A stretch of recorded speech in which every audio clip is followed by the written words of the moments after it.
என் அன்பார்ந்த ஆசிக் தோழர் நேயர்களே, தமிழகத்தில் இருக்கக்கூடிய மக்கள் எல்லாமே பல்வேறு சித்தாந்தங்கள், கோட்பாடுகள், மதங்கள், மார்க்கங்கள்னு சொல்லிட்டு பல்வேறு விதத்தில் பிரிந்து அவர்கள் வாழ்ந்து கொண்டிருந்தால் கூட நாம் அனைவருமே மனிதர்கள், தமிழர்கள் என்ற அடிப்படையில் ஒன்றிணைந்து வாழ்கிறாங்க. இன்னும் கூடுதலாக நாம் அனைவருமே உறவு முறை சார்ந்தவர்கள் அப்படிங்கிற அடிப்படையிலும் இவ்வளவு ஆண்டு காலமாக ஒற்றுமையோடு வாழ்கிறாங்க. இந்தியாவுக்கே தமிழ்நாடு நல்லிணக்கத்திற்கு ஒரு எடுத்துக்காட்டுன்னு சொல்லலாம். ஸோ இத்தகைய நிலையில தான் நீயா நானா அப்படின்னு சொல்லக்கூடிய ஷோ விஜய் தொலைக்காட்சியில் வெளியாகுது. உங்களுக்கு தெரியும், இந்த தொலைக்காட்சியில் வரக்கூடிய இந்த நிகழ்ச்சி என்பது பல ஆண்டுகளாக மக்கள் மத்தியில் இருக்கக்கூடிய பல்வேறு கருத்துக்களை பொதுவெளியில் வைத்து புரிந்து கொள்ளக்கூடிய அடிப்படையில் இந்த நிகழ்ச்சி என்பது அமைஞ்சிருக்கு. இதை கோபிநாத் பல ஆண்டுகளாக முன்னெடுத்துட்டு வர்றாரு. ஸோ இந்த நிகழ்ச்சியில் தான் சமீபமாக பல்வேறு மத நம்பிக்கைகளை கொண்டிருந்தால் கூட உறவு முறை என்ற அடிப்படையில் இங்கு தமிழ் மக்கள் எப்படி ஒற்றுமையோடு இருக்கிறாங்க அப்படிங்கிறத பறைசாற்றும் விதமாக இந்த காலத்திற்கு தேவையான ஒரு நிலையோட இந்த நிகழ்ச்சி என்பது இன்னைக்கு வெளியாகி பலதரப்பட்ட மக்கள் மத்தியிலையும் வரவேற்பு பெற்றிருக்கு. சில பேசப்பட்ட விஷயங்களை குறித்து தான் இந்த காணொலியில் பார்க்க போகிறோம். பார்ப்பதற்கு முன்னாடி நம்ம ஆசிக் தோழர் என்ற இந்த சேனலை மறக்காமல் சப்ஸ்கிரைபர் செய்து உங்கள் உறவினர்களுக்கும் நண்பர்களுக்கும் இந்த செய்தி பகிருங்க. மறக்காமல் கீழே இருக்கக்கூடிய பெல் ஐக்கானை கிளிக் பண்ணுங்கள். இதன் வழியாக நமது செய்திகள் உடனுக்குடன் உங்களை வந்தடையும். வாங்க செய்திகளுக்குள்ளே போவோம். என் பேரன்பு மிக்க தமிழ் உறவுகளே, நிச்சயமாக நாம் தமிழர்களாக, மனிதர்களாக இன்னைக்கும் ஒன்றிணைந்து தான் இருக்கும்.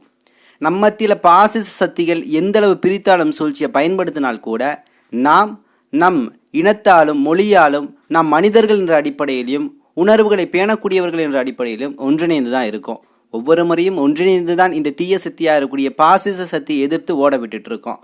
அப்படி ஒன்றிணையக்கூடிய நமக்கு மைய பொருளாக இருப்பது முதல் நாம் அடிப்படையில் மனிதர்கள், இரண்டாவது நாம் தமிழ் பேசக்கூடிய தமிழ் உணர்வு கொண்ட மக்களாக இருக்கின்றோம். நாம் தமிழர்கள் என்ற உணர்வு. அப்போ இந்த இரண்டு உணர்வு தான் என்ன பண்ணுதுன்னா நம்மை ஒற்றுமையின் பால் ஒன்றிணைக்குது. சமீபமாக நடந்த பொங்கல் திருவிழாவில் கூட இது தமிழர் திருநாள், உழவர் திருநாள் அப்படிங்கிற அடிப்படையில், அறுவடை திருநாள் அப்படிங்கிற அடிப்படையில் பல இடங்களில் முஸ்லீம்கள் ஒன்றிணைந்து இந்த பொங்கலை கொண்டாடினாங்க. அவங்களுடைய நம்பிக்கை சார்ந்து பல்வேறு விஷயங்கள் கோட்பாடு ரீதியாக எதிர்நிலையில் இருந்தால் கூட நம் முன்னோர்கள் எல்லாமே இதை ஒரு வழிபாட்டு முறை அல்லாமல் பொதுவான ஒரு ஒன்றிணையும் கூடலாக அதை அரங்கேற்று நிகழ்த்தி இருக்கிறாங்க.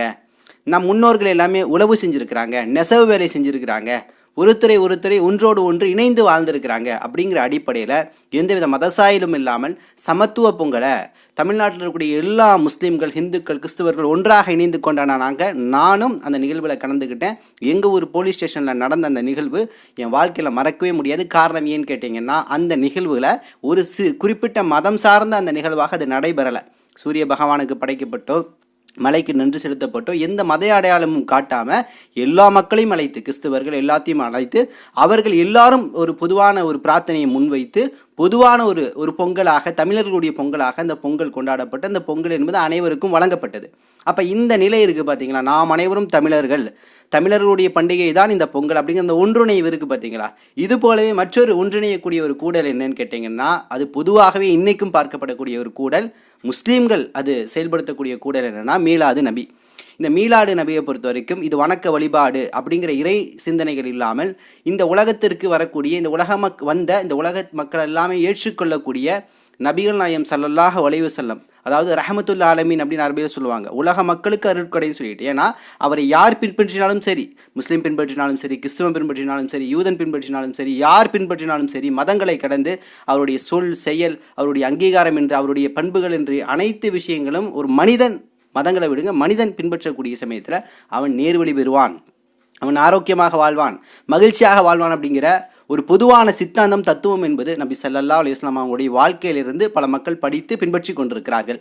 ஸோ அந்த நபி ஸல்லல்லாஹு அலைஹி வஸல்லம் அவருடைய புகழையும் அவருடைய செயல்பாடுகளையும் பேசுவதற்கு ஒரு நல்லிணக்க மேடையாக மீலாது மேடைகள் இருந்திருக்கு. அந்த மீலாடு மேடைகளில் பல மக்களை அழைச்சி அந்த மேடைகளை அலங்கரிச்சிருக்காங்க. ஏன் கலைஞர், அண்ணாதுரை ஆகட்டும், பெரியார் ஆகட்டும், எல்லா பெரும் தலைவர்களும் நல்லிணக்க மேடையாக முதல் பயன்படுத்தினதே இந்த மீலாது மேடை தான். அப்போ மீலாது மேடை, இந்த பொங்கல் திருநாள், இது போன்ற பண்டிகைகள், சில விஷயங்கள் எல்லாமே நம்மை ஒன்றிணைக்குது. அப்போ அந்த நிலையிலிருந்து நம்ம அதை பார்க்கணும். ஆனால் இந்த நிலைப்பாட்டில் சற்று பின்னோக்கி நீங்கள் சென்றீர்கள் என்றால், இங்கே இருக்கக்கூடிய முஸ்லீம்கள் எல்லாமே அப்படியே அரபு நாட்டிலேருந்து நேரடியாக குதித்த முஸ்லீம்கள் கிடையாது. அவர்கள் எல்லாமே இங்கிருந்து அவர்களும் பல்வேறு தெய்வங்களை வணங்கிய முஸ்லீம்கள் தான். அந்த முஸ்லீம்கள் இன்னைக்கு முஸ்லீம்களாக இருக்காங்க, அன்னைக்கு பல்வேறு தெய்வங்களை வணங்கினாங்க, சூரிய பகவானை வணங்கினாங்க, மாடு வணங்கினாங்க, கல்லை வணங்கினாங்க. இன்னும் அவர்கள் எல்லெல்லாம் இன்றைக்கி வந்து வணங்கப்படுகிறதோ எல்லாத்தையும் வணங்கக்கூடியவர்களாக இருந்தாங்க. அதே சமயத்தில் சாதியால் ஒடுக்கப்படக்கூடியவர்களாக இருந்தாங்க. அந்த சமயத்தில் தான் இஸ்லாம் என்னும் மார்க்க வருது. சாதிய ஒரு விடுதலை வேண்டும், ஒரே இறைவன் தான் இந்த உலகத்தை ஆள முடியும், ஏக இறைவன் தான் இந்த உலகத்தை ஆள முடியும் அப்படிங்கிற அந்த சிந்தனைகள் அவங்களுக்குள்ளே பிறக்குது. அவர்கள் அந்த சாதிய நிலையிலிருந்து விடுபடவும், ஒரு இறைவன், அந்த இறைவன் எல்லாருக்கும் சமநீதி கொடுக்கணும் அப்படிங்கிற அடிப்படையிலையும் ஒரு தேடல் அவங்களுக்குள்ளே இருக்குது. அவர்கள் இறுதியாக இஸ்லாம் என்னும் மார்க்கத்தை ஏற்றுக்கொள்கிறார்கள். அப்போ இந்த நிலத்தால் அவர்கள் மொழி பேசக்கூடியவர்களாகவும், திராவிடர்களாகவும், பூர்வகுடிகளாகவும், இந்துக்களாகவும், பல்வேறு சாதிய கூறுகளிலும் இருந்த முஸ்லீம்கள் தான் பின்பு என்னாகிறாங்க, முஸ்லீம்களாக மாறுகிறார்கள். முஸ்லீம்களாக மாறின பின்னாடி அந்த இஸ்லாமிய கோட்பாடை தனக்குள்ளே அப்படியே முழுமையாக உள்வாங்கி வாழ்க்கையில் பின்பற்றக்கூடியவர்களும் இருந்தாங்க. ஓரளவு உள்வாங்கி கொண்டு எங்கிருந்து வந்தோமோ, அதாவது ஒரு இந்துக்களாக ஒரு சாதிய கூறிலிருந்து வந்தோமோ அந்த கொண்டாட்ட மனையிலிருந்து தனது வாழ்க்கையை நிகழ்த்தக்கூடியவர்களும் இருந்தாங்க. இதற்கு இன்றைக்கி தர்காக்கள் பெரிய ஒரு எடுத்துக்காட்டு. பல முஸ்லீம்கள் தர்காவுக்கு போகல, சில முஸ்லீம்கள் போகிறாங்க. அங்கே சில முஸ்லீம்கள் போகிறாங்க அப்படின்னா பழனி பாபாவுடைய கூற்று தான் இந்த தர்காவை குறித்து நமது கூற்று. இஸ்லாத்த தர்கா என்ற அந்த செட்டப் கிடையவே கிடையாது. அதே போல் அந்த தர்காவில் அடக்கப்பட்டவர்கள், அவுலியாக்கள், வலிமார்கள் எல்லாமே மதிக்கக்கூடியவர்கள். அவர்களுக்குன்னு ஒரு தரஜா இருக்குது, ஒரு தாற்பரியம் இருக்குது. அவர்களை நாங்கள் திட்டக்கூடாது, அவர்களை நாங்கள் ஏற்றுக்கொள்ளவில்லை என்றால் எங்களை இறைவன் நரகத்தில் போட்டு விடுவான். ஏனென்றால் இறைவனுடைய இறை நேசர்களை ஒவ்வொரு முஸ்லீமும் நம்ப வேண்டும், ஏற்றுக்கொள்ள வேண்டும், அவருடைய தாற்பரியங்களை ஏற்றுக்கொள்ள வேண்டும். இது பழனி பாபா கூட முன் வச்சிருக்கிறாரு. ஆனால் அந்த அவுலியா ஒருத்த மேலே வந்து இறங்குறாரு, சாகுல் அமித் பாபா இறங்குறாரு, என் மேலே இறங்கி குறி சொல்கிறாரு அப்படிங்கிற இந்த செயல்பாடுகள் எல்லாமே முழுக்க அவன் எங்கிருந்து வந்தானோ அதோடைய எதிரொலி தான். அப்போ இந்துக்களாக அவன் இருக்கும் போது எப்படி தன் மேலே ஒரு சாமி வந்து ஆடுதுன்னு இந்து மக்கள் நம்புகிறாங்களோ, அவர்களுடைய நம்பிக்கை நாம் குறை சொல்லவில்லை. அதே போல தான் இங்கே அவன் முஸ்லீமாக மாறினா கூட அதோடைய தாற்பரியம், அதாவது அவன் எங்கிருந்து வந்தானோ அதே நிலையை மறுபடியும் எடுக்கிறான். என் மேலே சாமி வருதுங்கிற மாதிரி என் மேலே பாபா வருது. இங்கே வந்து தீயெல்லாம் போட்டு மிதிக்கிறாங்க அப்படின்னா அதே போல் இவன் என்ன பண்ணுவான், தர்கா பண்டிகையில் தீகளை மிதிப்பான். அப்போ கோயில் கொண்டாட்டங்களில் என்னென்ன விஷயங்கள் இருக்கோ, உதாரணத்துக்கு ஒரு கோயிலில் பார்த்தீங்கன்னா கோயிலில் சுற்றி வருவாங்க, இவன் தர்காவை சுற்றி வருவான். கோயிலில் பாம்புக்கு பால் ஊற்றுவாங்க, இதே மாதிரி இவன் தர்காவில் பாம்புக்கு பால் ஊற்றுவான். இன்னும் பல்வேறு இந்துக்கள் மத்தியில் என்னென்ன நம்பிக்கைகள் இருக்கோ, தொட்டில் கட்டி விடுவாங்க சில கோயில்கள்லாம் குழந்தை பிறக்கணும், அதே மாதிரி சில தர்காக்களில் தொட்டில் கட்டி விடுவாங்க.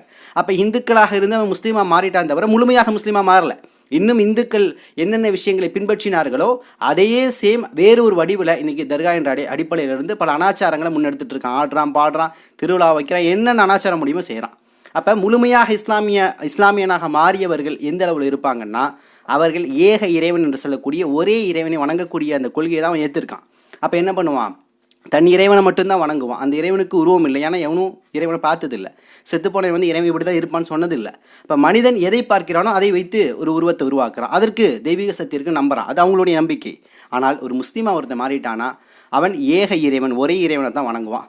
அந்த இறைவன் ஒட்டுமொத்த உலகத்திற்குமே அதிபதியாக இருக்கணும், அவனுக்கு நிகர் யாருமே இருக்கக்கூடாது, அவன் யாராலும் பெறவும் முடியாது, பெறப்படவும் முடியாது, அவனுக்கு நிகர் யாருமே இல்லை அப்படிங்கிற குர்ஆனுடைய கோட்பாட்டின் அடிப்படையில் அவன் ஏக இறைவனை ஏற்றுக்கிறான். இந்த இறைவன் ஒட்டுமொத்த உலக மக்களுக்கெல்லாம் பொதுவானவராக இருக்கிறாங்க. அப்போ இந்த கொள்கைக்குள்ளே வரக்கூடிய இவன் எந்த இடத்துல அவன் ஒற்றுமைப்படுறானா, அவன் முஸ்லீமாக மாறினால் கூட அவன் எங்கிருந்து வந்தான், இந்துவாக இருந்து வந்தான். அப்போ அந்த தொப்புள் கொடி உறவு இருக்குது பார்த்தீங்களா, இந்துவாக இருந்தாலும் முஸ்லீம் வந்தான். இன்றைக்கி ஒரு 20 வருஷத்துக்கு முன்னாடி எடுத்துக்கோங்க, ஒரு ஹிந்து ஒரு முஸ்லீமாக மாறி இருக்கான்னு வச்சுக்கோங்களேன், அவனுடைய புள்ள பேர பேத்தி எல்லாமே இன்றைக்கி முஸ்லீம்களாக இருப்பாங்க. இருந்தாலும் அவனுடைய உறவு முறையில் பல நபர்கள் ஹிந்துக்களாக இருப்பாங்க. அப்போ உறவு விட்டு போயிடுமா? இன்றைக்கி ஒருத்தர் முஸ்லீமாக மாறி இருக்கான்னு வைங்களேன், அவன் தாய் தூக்கி எரிஞ்சிட்டு வந்துடுவானா? கிடையாது.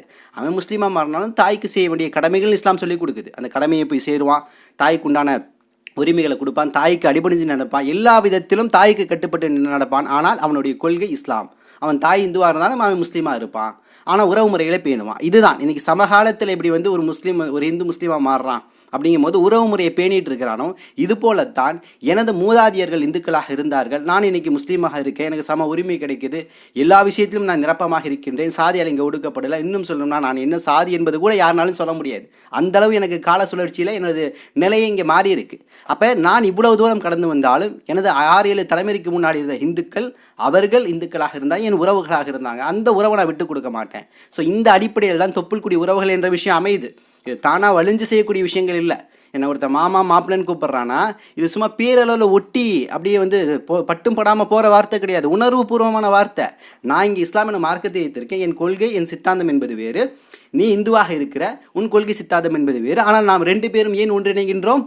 நாம் வெவ்வேறு கொள்கையில் இருந்தாலும் நாம் உறவுகள், நாம் தொப்புள் கொடி உறவுகள், நாம் ஒன்றிணைந்து தான் வாழணும் அப்படிங்கிற அந்த உணர்வோடு தான் நம்ம ஒன்றிணைனோம் தவிர அவன் மத வழிபாட்டு உரிமையை அல்லது அவன் மதத்தை நான் ஊக்குவிக்கவோ என் மதத்தை அவன் ஊக்குவிக்கவோ இங்கே தேவை கிடையாது. நாம் 2 பேர் இணங்கி வாழணுமா? என் மார்க்கம் சொன்ன அடிப்படையில் உனக்கு உடலாலும் பொருளாலும் இன்னும் உனக்கு என்னென்ன தேவைகள் இருக்கோ எல்லா அடிப்படையிலும் நான் உதவுவேன்.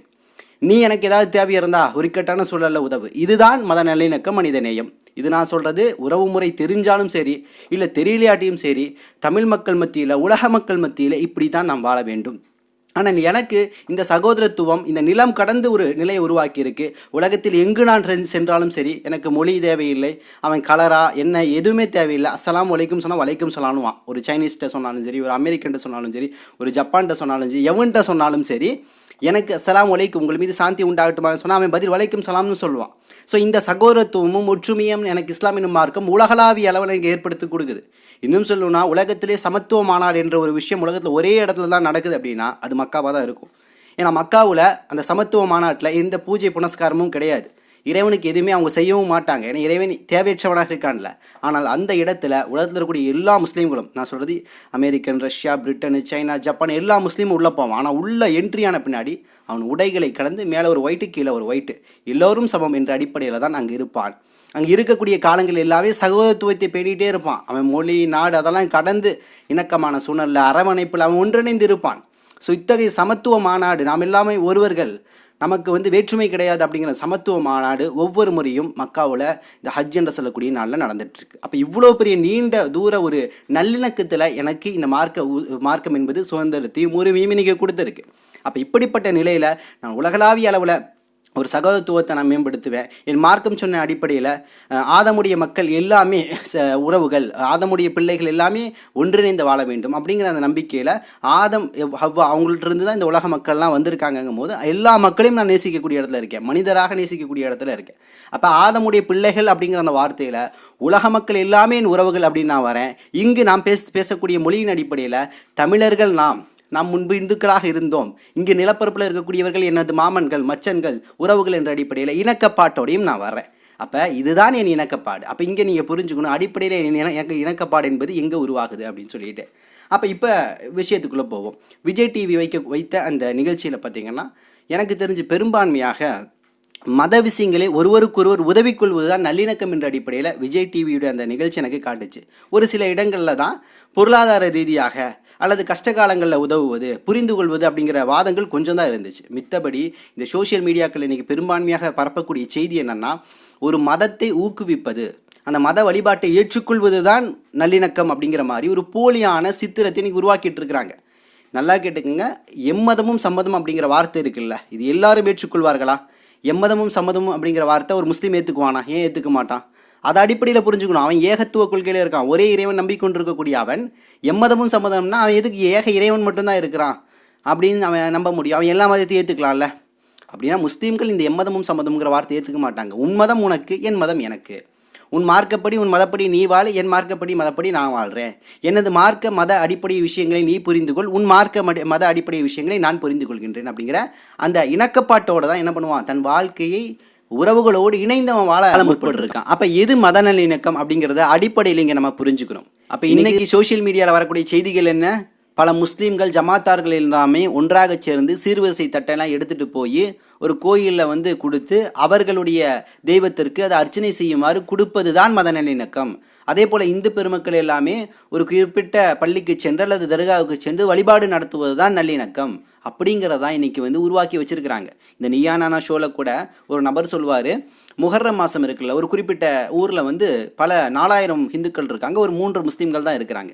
அப்போ என்ன பண்ணுறாங்கன்னா இந்த இந்துக்கள் இந்த முஹர்ரம் மாதம் ஆரம்பிக்கிறதுல, முஹர்ரம்னா இஸ்லாமிய ஆண்டுடைய முதல் மாதம், அதோடைய பிறை 1 அப்படிங்கிறது தான் முஹர்ரம். அதாவது இஸ்லாமிய ஆண்டுடைய முதல் நாள், புத்தாண்டு அப்படின்னு சொல்லுவோம். ஆனால் பெரிய அளவில் நாசகர வேலை அப்படி இப்படின்லாம் கொண்டாட மாட்டோம். போய் தண்ணி அடிக்கிறது, அங்கே சுற்றுறது, இங்கே சுற்றுறதெல்லாம். ஸோ இந்த முஹர்ரம் ஒட்டி என்ன பண்ணுறாங்கன்னா, முஹர்ரமை ஒரு முஸ்லீம் பல அடிப்படையில் கொண்டாடுவான். அது என்ன பண்ணுறாங்கன்னா, இந்துக்கள் வந்து ஒரு முஹர்ரம் பண்டிகைக்கு 10 நாளைக்கு முன்னாடி அந்த ஊரில் வந்து அல்லாஹ் சாமி கோயில் அப்படின்னே சொல்கிறாரு. அல்லாஹ் சாமி கோயிலை வந்து நாங்கள் தான் கட்டி கொடுத்தோம். அதே போல் முஹர்ரம் வர்றதுக்கு ஒரு 10 நாளைக்கு முன்னாடியே பிறை பௌர்ணமி 3ன்னு நினைக்கிறேன் சம்திங்கில் நாங்கள் அவங்களுடைய தர்கா வழிபாடு இது போன்ற விஷயங்களுக்கு நாங்கள் உதவுவோம். அதே போல் எங்களுக்கு அந்த விஷயங்கள்லாம் நடக்கும்போது நாங்கள் வந்து அந்த தீமிதியெல்லாம் நாங்கள் ஏற்படுத்துவோம். நாங்களும் தீயை மிதிப்போம். அதே போல் வந்து முஸ்லீம்களும் தீயெல்லாம் மிதிப்பாங்க. இறுதியாக அவங்க வந்து பிரியாணியை வந்து பிரசாதமாக எங்களுக்கு கொடுப்பாங்க. இதுதான் எங்களுக்கு நல்லிணக்கம், நாங்கள் ஒற்றுமையாக இருக்கோம் அப்படிங்கிற வாதங்களை முன்வைக்கிறாங்க. இன்னும் சில நபர்கள் வந்து இந்த மத ஊக்குவிப்பை மட்டுமே முன்னிறுத்தி பேசிகிட்டு இருக்கிறாங்க. அதாவது ஒரு முஸ்லீம் பெண் புர்கா போட்டுட்டு முருகனுடைய பரிபாடல் பாடுவது நல்லிணக்கம், ஒரு ஹிந்து நபர் நாகூர் ஹனீஃபா பாட்டு அல்லது வேறு ஏதாவது பாடல்களை இஸ்லாமிய பாடல்களை பாடுவது நல்லிணக்கம் அப்படிங்கிற அடிப்படையில் தான் இன்றைக்கி என்ன பண்ணுறாங்க, நல்லிணத்தை கொண்டு வந்து நிறுத்தி வச்சிருக்கிறாங்க. அப்போ இன்றைக்கி நல்லிணக்கம்ன்றாலே என்னென்னா, உன் மதத்தை நான் வந்து வழிபாடு செய்வேன், எல்லாமே செய்வேன், நீ என் மதத்தை வழிபாடு செய்யுங்கிற நிலையை நோக்கி தான் நீ போயிட்டுருக்காங்க. ஸோ இதை முன்னெடுக்கக்கூடியவர்கள் யாருன்னு அதிகமாக பார்த்தீங்கன்னா தர்கா ஈடுபாடில் இருக்கக்கூடியவர்களாகத்தான் இன்றைக்கி காணப்படுகிறார்கள். ஏன்னா ஒரு முஸ்லீம் தன் கோட்பாட்டிலிருந்து எனக்கு விலக மாட்டான். அந்த கோட்பாட்டில் இருந்து தான் நல்லிணக்கத்தை ஏற்படுத்துவான். உதாரணத்துக்கு உண்மையான நல்லிணக்கம்னா என்னன்னு முதல்ல நம்ம அடிப்படையில் இங்கே தெரிஞ்சுக்கணும்.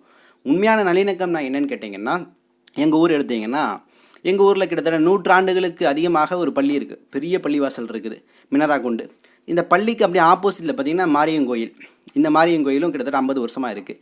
இப்போ இந்த பள்ளியும் இந்த மாரியங்கோயிலும் நெருக்க தான் இருக்குது. ஆனால் பள்ளிவாசல் வழியாக அவர்கள் ஊர்வலத்தையோ அல்லது வந்து இறந்த ஏதாவது விஷயங்களை எடுத்து செல்லக்கூடிய சமயத்தில் பிணங்களை அவர்கள் பள்ளியில் தொழுகை நடக்கக்கூடிய சமயத்தில் அந்த மோளத்தை அப்படி நிறுத்திடுவாங்க, சத்தமிட மாட்டாங்க.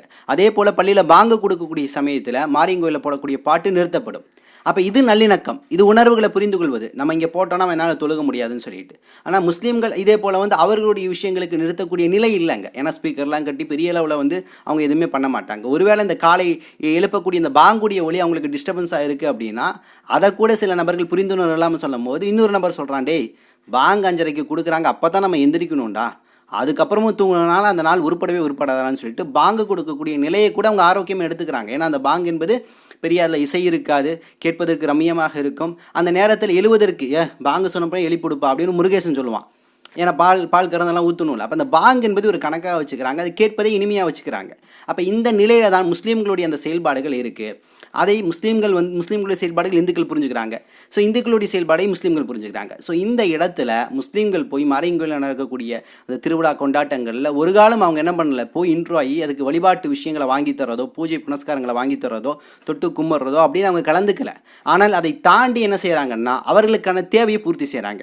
உதாரணத்துக்கு எங்கள் ஊரில் மின்மையான வரணும்னு சொல்லக்கூடிய பெரிய பிரச்சனை வந்துச்சுன்னா ஊர் ஃபுல்லாக மிகப்பெரிய அளவில் அது மாசு ஏற்படுத்தும். ஸோ இந்த மின்மயான வரக்கூடாது அப்படிங்கிறது ஒட்டுமொத்த மக்களுடைய தேவையாக இருக்குது. அந்த இடத்துல எல்லா மக்களும் இணைந்து, முஸ்லீம்களை இணைந்து அந்த போராட்டத்தை முன்னெடுத்து நானும் அதில் கலந்து கொண்டே முறியடித்தோம். இன்னும் சில ஊர்கள்னு பார்த்திங்கன்னா புதைக்கிறதுக்கு இடம் இருக்காது, சுடுகாடு இருக்காது. ஸோ அந்த சுடுகாடு இடிகாடு இல்லாத விஷயங்களில் இந்துக்கள் வருத்தப்படக்கூடிய சமயத்தில் முஸ்லீம்கள் போய் நின்று அவங்களுக்கான உரிமையை பெற்றுக் கொடுக்கிறார்கள்.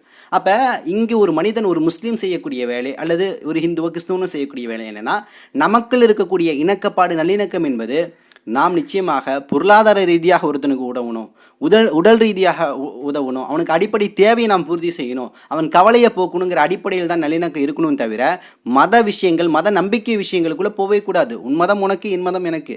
நம்ம 2 பேரும் வெவ்வேறு மதங்களை பின்பற்றினாலும் நாம் ஒன்றிணைந்து செயல்பட வேண்டும். எப்படி ஒன்றிணைந்தனும், நமது உணர்வுகளை புரிந்து கொண்டு ஒன்றிணையணும் அப்படிங்கிற நிலையில் தான் இருக்கணும். தவிர இன்றைக்கி நான் வந்து 40 சீர்வரிசையை கொண்டு போகிறேன், ஐயப்ப பக்தர்கள் போகிறீங்களா, நீங்கள் வந்து அங்கே வந்து இந்த பாபரி மசூதியில் இறங்கும் போது எனக்கும் சேர்த்து அர்ச்சனை செய்யுங்கன்னு சொல்லிட்டு அர்ச்சனை பாத்திரத்தை ஒரு முஸ்லீம் கொடுத்து வர்றது.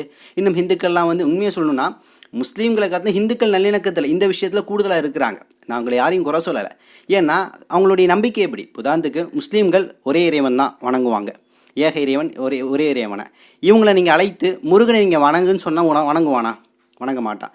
ஐயப்பனை வணங்குன்னு ஒரு முஸ்லீமை சொன்னேன்னா வணங்குவானா? வணங்க மாட்டான். இயேசு வணங்குன்னா வணங்க மாட்டான். அப்போ எந்த கடவுளையும் முஸ்லீம் என்ன பண்ண வணங்க மாட்டான். ஏன் வணங்க மாட்டான்? அவன் கொள்கையை விளங்கணும். அவன் ஏகத்துவ கொள்கையில் இருக்கான், ஒரே இறைவன் வணங்கக்கூடியவன். அப்போ இந்த கொள்கையை புரிந்து கொள்ளணும் ஒரு மாற்று மத சகோதரர்கள். ஆனால் மாற்று மத சகோதரர்கள் இலகுவாக ஒரு முருகனை மட்டுமே நான் வணங்குறேன்னு சொல்ல மாட்டாங்க. ஐயப்பனையும் வணங்குறேன், முருகனையும் வணங்குறேன், விநாயகரையும் வணங்குறேன், இன்னும் அல்லா சாமியும் வணங்குறேன், இன்னும் முஸ்லீம்கள் தர்காவில் அடக்கப்பட்ட அவுளியாக்களையும் நான் வணங்குறேன். அதனால தான் பாருங்கள் தர்காவில் இந்துக்களையும் அதிகமாக போகிறாங்கன்னா அவர்களுடைய வழிபாட்டு முறையை ஒத்தது இருக்குது. ஓகேங்களா? பள்ளிவாசலில் ஓதி பார்க்க வர்றாங்க அப்படிங்கிற அந்த கேட்டகரி வேறு. ஆனால் தர்காக்கள்லேயே கிடக்கிறாங்க பாருங்கள் இந்துக்கள், பல இந்துக்கள் கிடக்குறாங்களா, அப்போ அவங்க ஏன் அது தேடி வர்றாங்கன்னா ஏதோ ஒரு தெய்வம் என்னை காப்பாற்றாதான். அப்போ ஏதோ ஒரு தெய்வம் என்னை காப்பாற்றாதான் அப்படிங்கிற அவங்க மத்தியில் ஒரே தெய்வம் அப்படிங்கிற கொள்கை கிடையாது. அப்போ அல்லா சாமியும் ஏற்றுக்குவாங்க, முருகனையும் ஏற்றுக்குவாங்க, ஐயப்பனையும் ஏற்றுக்குவாங்க. இது பெருந்தன்மையா அப்படின்னு கேட்டேன்னா அது அவங்களுடைய நிலைப்பாடு. ஆனால் முஸ்லீம்களுடைய கொள்கை என்ன? ஒரே சித்தாந்தம், ஒரே கொள்கை, ஏக இறைவன் மட்டும்தான், அவன் தான் இந்த உலகத்தை படைச்சான் அப்படின்னு. அது அல்லாஹ் என்ற பேரில் தான் சொல்கிறாங்க. அது ஒரு சாமி இல்லை.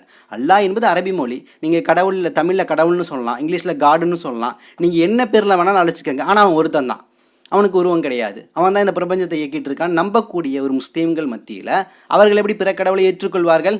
எப்படி எம்மதமும் சம்மதம்ங்கிற வார்த்தைகளை பொருந்துவாங்க? அப்போ இதெல்லாம் தான் அடிப்படையில் பிற பிற பிற மதத்தை சார்ந்தவர்கள் புரிந்து கொள்ள வேண்டும். அப்போ முஸ்லீம்களில் ஒரு செட் ஆஃப் குரூப் தான் என்ன பண்ணுறாங்கன்னா, அவங்க எங்கிருந்து வந்தாங்களோ அந்த வழிபாட்டு முறையோடு இணங்கி இருக்கக்கூடிய வழிபாட்டு முறைக்கு ஊக்குவிப்பு செய்கிறாங்க. இந்துக்கள் அந்த அவங்க என்ன வழிபாட்டு முறையில் இருக்காங்களோ அதை ஒத்து இருக்கக்கூடிய தர்கா போன்ற விஷயங்களுக்குள்ளே வந்து அவங்க செய்கிறாங்க. எந்த ஒரு இந்துக்களும் பள்ளிவாசல் உள்ளே வந்து இதை செய்ய மாட்டாங்க. ஏன்னா பள்ளிவாசலுக்குள்ளே அலௌடு இல்லைன்னு அவங்களுக்கே தெரியும். ஸோ இதை தாண்டி விரும்பக்கூடியவர்கள், உண்மையான இஸ்லாம்னா என்ன, உண்மையான முஸ்லீம்கள் எப்படி இருப்பாங்கன்னு அறிந்து கொள்ளக்கூடியவர்கள் தான் என்ன பண்ணுறாங்கன்னா, பள்ளிவாசல் ஓப்பன் பண்ணி எங்களோட வழிபாட்டு முறைகள் என்ன, நாங்கள் எதை பின்பற்றிட்டு இருக்கோம், எங்கள் நம்பிக்கை என்னன்னு சொல்லிட்டு ஒரு நல்லிணக்கப்பாட்டை ஏற்படுத்துறதுக்காகத்தான் இன்றைக்கி பல பள்ளிவாசல்களில் வந்து ஒரு எக்ஸ்போ மாதிரி நடக்குது. இந்த பள்ளிவாசல் திறக்கப்பட்டிருக்குது, உள்ளே நீங்கள் வரலாம், இங்கே உங்களுக்கு என்னென்ன சந்தேகம் வேணுமோ எல்லாமே தெரிஞ்சுக்கலாம்னு சொல்லிட்டு பள்ளியில் ஒரு நல்லிணக்கத்தை ஏற்படுத்துவதற்காக பல பள்ளிவாசல்கள் இதை செஞ்சுட்டு இருக்கு. எல்லா பள்ளியும் செய்யணும். ஆனால் பள்ளிவாசலுக்கு இப்படி தேடி செல்லக்கூடியவர்களுக்கு உண்மையான இஸ்லாம்னா என்னன்னு கிடைக்கிது? தர்காவுக்கு செல்லக்கூடியவர்கள் அவர்களுடைய நம்பிக்கை என்னவோ அதை ஒத்திருக்கக்கூடிய தர்காவை நோக்கி அவங்க போகிறாங்க. தர்காவை செய்யக்கூடியவர்கள், அனாச்சாரம் செய்யக்கூடியவர்கள் தர்காவில் அவர்கள் எங்கிருந்து வந்தார்களோ அந்த வழிபாட்டு முறையை விடாமல் இன்னும் பின்பற்றிட்டு இருக்கிறாங்க. அப்போ இவர்கள் மத்தியில் தான் என்ன பண்ணுறாங்க, அந்த இவர்கள் சொல்லக்கூடிய அந்த மதத்தை ஊக்குவிக்கக்கூடிய நல்லிணக்கப்பாடு என்பது இருக்குது. உண்மையாக இஸ்லாத்தை பின்பற்றக்கூடியவர்கள் இந்த விஷயத்துக்குள்ளே போக மாட்டான். உன் நம்பிக்கை உனக்கு, என் நம்பிக்கை எனக்கு. நாம் ரெண்டு பேரும் வெவ்வேறு கொள்கை சித்தாந்தங்கள் இருந்தால் கூட நாம் உணர்வுகளால் ஒன்றிணைய வேண்டும். அந்த உணர்வு அடிப்படையில் நாம் மனிதர்கள், இரண்டாவது நாம் தமிழர்கள், மூன்றாவது நாம் தொப்புள் குடி உறவுகள். எந்த அடிப்படையில்? நான் இந்துவாக இருந்தேன், இன்றைக்கி நான் இஸ்லாமின் மார்க்கத்தை ஏற்றுக்கொண்டு கண்ணியமாக இருக்கின்றேன். ஸோ நான் மார்க்கத்தை விட்டு மாறினால் கூட நான் உறவுகளால் உன்னோடு ஒன்றிணைஞ்சிருக்கேன். அதனால தான் மாமே மச்சேன். நீங்கள் இடையில பார்த்துருப்பீங்க ஒரு படம், காதர் பாஷா என்ற முத்துராமலிங்கம் நினைக்கிறேன், ஐ திங்க். அந்த படத்துல எல்லாம் பார்த்தீங்கன்னா எந்தளவு அந்த நல்லிணக்கப்பாடு இருக்குன்னு கேட்டிங்கன்னா, ஹஜ்ஜுக்கு ஆரியா ஒரு முஸ்லீம் இருந்தாலும் இந்து கதாபாத்திரத்தை ஏற்று முன்னெடுத்து நடக்கிறாரு. ஹஜ்ஜுக்கு செல்லக்கூடியவர்களுக்கு வழி அனுப்பி வைப்பாங்க. இப்போ இதுதான் நல்லிணக்கப்பாடு.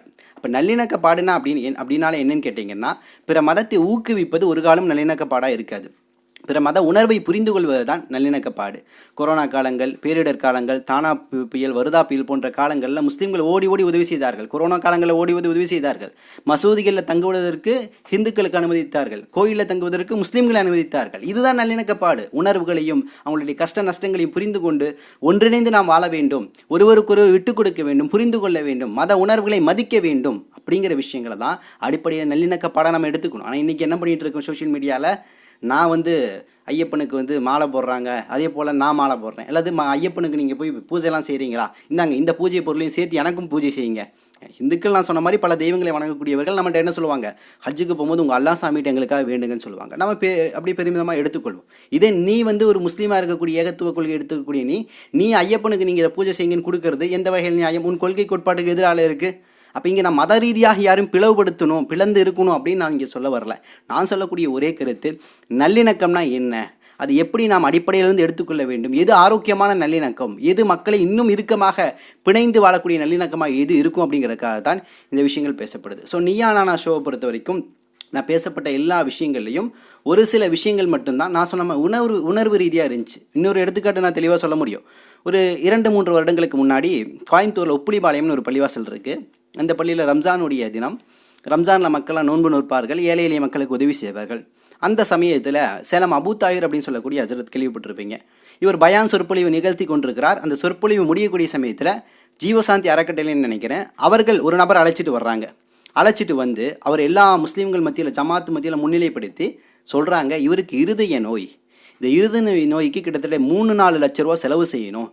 ஸோ இவர் நம்மள்ட்ட உதவி கேட்டிருந்தார், அதனால் நம் ஜமாத் மக்கள் எல்லாத்தையும் அதை கலெக்ட் பண்ணி இன்றைக்கி கொடுத்துருக்கோம். குறிப்பாக சேலம் அபு தாயிர் ஹஜ்ரத் அவங்களும் பங்களிப்பை கொடுத்துருக்காங்கன்னு சொல்லிட்டு ஒரு குறிப்பிட்ட தொகையை ஒரு கவரில் மடித்து, அவர் பேர் சம்திங் ஹிந்து பேர், ஜீவாவோ என்னமோ சம்திங் ஹிந்து பேர், அந்த இந்து சகோதரருக்கு எல்லா ஜமாத்தார் முன்னிலையும் அவருடைய மருத்துவ செலவுக்காக உதவி செய்தார்கள். இதுதான் உயர்ந்த நல்லிணக்கம்.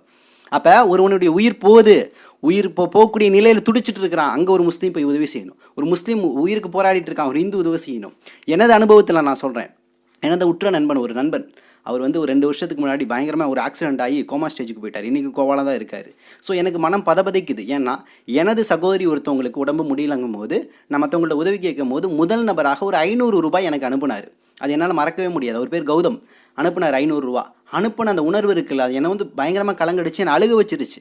யாருமே முஸ்லீம் சமூகத்தில் நண்பர்கள் யாரும் ரெஸ்பான்ஸ் பண்ணாத போது ஒரு நண்பர் அவர் மாற்று மதத்தில் இருந்தாலும் உதவணுங்கிற அந்த மனதாவது உதவுறா இருப்பாரே அப்படின்னு நான் வந்து ஒரு பெரிய அளவில் ஒரு மேலே நல்ல அபிப்பிராயம் வச்சுருந்தேன். ஸோ அவருக்கு இப்படி ஆன பின்னாடி என்னால் முடிஞ்ச சிறிய தொகையை நான் கொடுத்தால் கூட பெரிய தொகை தேவைப்பட்டுச்சு. கிட்டத்தட்ட 10-20 லட்ச ரூபா செலவுக்கு தேவைப்பட்டுச்சு. அந்த சமயத்தில் என்னால் முடிஞ்சது என்ன, பேச்சு திறன், இறைவன் அது கொஞ்சம் கொடுத்துருக்குறான் நம்ம அறிவுக்கு. அப்போ நம்ம சோஷியல் மீடியாவில் பேசினதில் கிட்டத்தட்ட 2 லட்ச ரூபான்னு நினைக்கிறேன். ஐ திங்க் 2-3 லட்ச ரூபா அந்த சோஷியல் மீடியாவில் நான் பேசி அதன் வழியாக அவருக்கு கிடைச்சின்னு சொல்லிட்டு இன்றைக்கும் அவர் கோமாவில் இருந்தாலும் அவருக்கு அடிக்கடி கோமாலேருந்து ஒரு அளவு ரெக்கவர் ஆகிட்டார். கொஞ்சம் ஷார்ட் டைம் மெமரின்னு சொல்லலாம், கொஞ்சம் நினைவு வந்து போகும். ஆனால் அவர் போய் நான் பார்க்கும்போது முதல் முறையாக அழுகிறாரு. அஷ்கிக் பாய், நீங்கள் செஞ்ச உதவி நான் மறக்கவே மாட்டேன், எவ்வளோ பெரிய ஹெல்ப் பண்ணியிருக்கீங்க. அப்போ இந்த இணக்கப்பாடு இதுதான் நல்லிணக்கம். அப்போ இந்த நல்லிணக்கத்தை தான் நம்ம மத்தியில் ஏற்படுத்தணும். தவிர உன் சாமியை நான் வணங்குறேன், என் சாமியை நீ வணங்கு, என் கோயிலுக்கு நீ வந்து சீர்வரிசையெல்லாம் எடுத்துகிட்டு வா, உன்னுடைய தர்காவுக்கு நான் சீர்வரிசை எடுத்துகிட்டு வரேன் அப்படின்னு சொல்லிட்டு முன்னே நம்ம என்ன இருந்தோமோ அதே நிலையிலிருந்து அணுகுவது என்பது ஒரு காலம் நல்லிணக்கமாகாது அப்படிங்கிறதான் எனது தாழ்மையான வேண்டுகோள். ஸோ நான் பேசின விஷயங்கள் ஏதாவது குறைகள் இருந்தால் மறக்காமல் கமெண்ட்டில் பண்ணுங்கள். நீங்கள் என்ன நினைக்கிறீங்க? நல்லிணக்கம்னா அது என்ன, அது எப்படி இருக்கணும்? மதத்தை ஊக்குவிப்பது தான் நல்லிணக்கமா, அல்லது மனிதனிய அடிப்படையில் ஒருவரை அனுசரித்து புரிந்து கொண்டு உதவுதான் நல்லிணக்கமா அப்படிங்கிறத நீங்களே சொல்லுங்கள். இன்னும் சில தகவல்களை திரட்டி கொண்டு இன்ஷா அல்லாஹ் விரைவில் வந்து உங்களை சந்திக்கின்றேன். நன்றி. அஸ்ஸலாமு அலைக்கும் வரஹ்மத்துல்லாஹி வபரகாத்துஹு.